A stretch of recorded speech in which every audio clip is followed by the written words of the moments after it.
बादशाह का नियम था कि रात को वेश बदलकर गजनी की गलियों में घूमा करता था। एक रात उसे कुछ आदमी छिप छिप कर चलते दिखाई दिए। वो भी उनकी तरफ बढ़ा। चोरों ने उसे देखा तो वे ठहर गए और उससे पूछने लगे, भाई तुम कौन हो और रात के समय किस लिए घूम रहे हो? बादशाह ने कहा, मैं भी तुम्हारा भाई हूँ और आजीविका की तलाश में निकला हूँ। चोर बड़े प्रसन्न हुए और कहने लगे, तूने बड़ा अच्छा किया जो हमारे साथ आ मिला। जितने आदमी हो उतनी अधिक सफलता मिलती है। चलो किसी साहूकार के घर चोरी करें। जब वे लोग चलने लगे तो उनमें से एक ने कहा, पहले ये निश्चय होना चाहिए कि कौन आदमी किस काम को अच्छी तरह कर सकता है, जिससे हम एक दूसरे के गुणों को जान जाएं, तो जो ज्यादा हुनरमंद हो उसे नेता बनाए। ये सुनकर हर एक ने अपनी अपनी खूबियां बतलाई। एक बोला, मैं कुत्तों की बोली पहचानता हूँ, वे जो कुछ कहें उसे मैं अच्छी तरह समझ लेता हूँ। हमारे काम में कुत्तों से बड़ी अड़चन पड़ती है। हम यदि बोली जान लें तो हमारा खतरा कम हो सकता है और मैं इस काम को बड़ी अच्छी तरह कर सकता हूँ। दूसरा कहने लगा, मेरी आंखों में ऐसी शक्ति है कि जिसे अंधेरे में देख लूं उसे फिर कभी नहीं भूल सकता, और दिन के देखे को अंधेरी रात में पहचान सकता हूँ। बहुत से लोग हमें पहचान कर पकड़वा दिया है। मैं ऐसे लोगों को तुरंत भाप लेता हूँ और अपने साथियों को सावधान कर देता हूँ। इस तरह हमारी रक्षा हो जाती है। तीसरा बोला, मुझ में ऐसी शक्ति है कि मजबूत दीवार में सेंध लगा सकता हूँ, और ये काम मैं ऐसी फुर्ती और सफाई से करता हूँ कि सोने वालों की आंखें नहीं खुल सकती और घंटों का काम मिनटों में हो जाता है।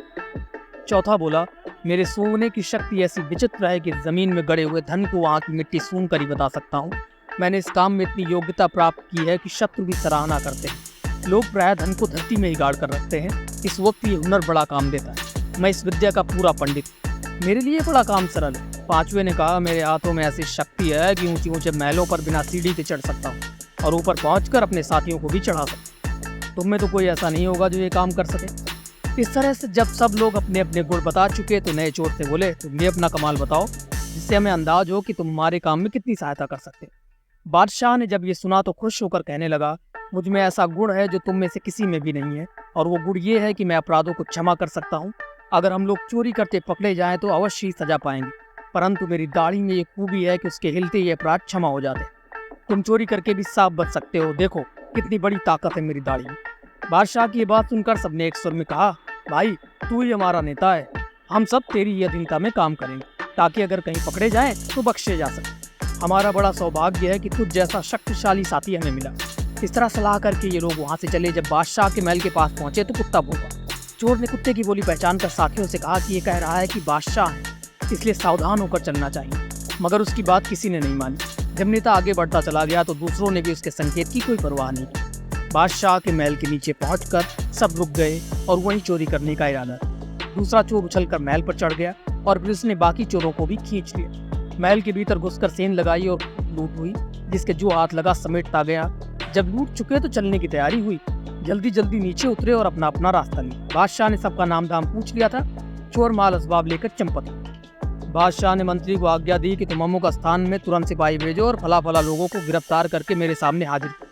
मंत्री ने फौरन सिपाही भेज दिए। चोर पकड़े गए और बादशाह के सामने पेश किए गए। जब इन लोगों ने बादशाह को देखा तो दूसरे चोर ने कहा है कि यार बड़ा गजब हो गया, रात चोरी में बादशाह हमारे साथ था और ये वही नया चोर था जिसने कहा था कि मेरी दाढ़ी में वो शक्ति है कि उसके हिलते ही अपराध क्षमा हो जाते हैं। सब लोग साहस करके आगे बढ़े और बादशाह का अभिवादन किया। बादशाह ने पूछा, तुमने चोरी की है?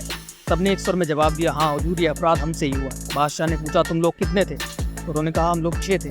बादशाह ने पूछा, छठा कहाँ है? चोरों ने कहा, निर्दाता गुस्ताखी माफ हो, छठे आप।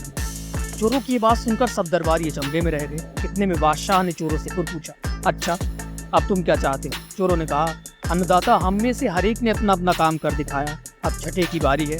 अब आप अपना हुनर दिखाएं जिससे हम अपराधियों की जान बचे।